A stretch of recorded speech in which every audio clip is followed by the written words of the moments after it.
वलौ जअलनाहु क़ुरआनन अअजमिय्यन लक़ालू लौला फुस्सिलत आयातुहु अअजमिय्युन व अरबिय्युन क़ुल हुव लिल्लज़ीन आमनू हुदन व शिफ़ाअ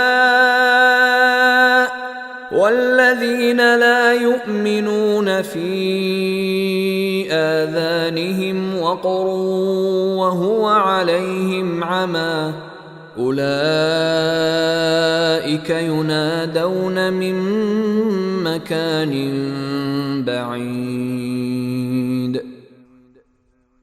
और अगर हम इस कुरान को आजमी कुरान बनाते तो ये लोग कहते कि इसकी आयतें खोल खोल कर क्यों नहीं बयान की गईं।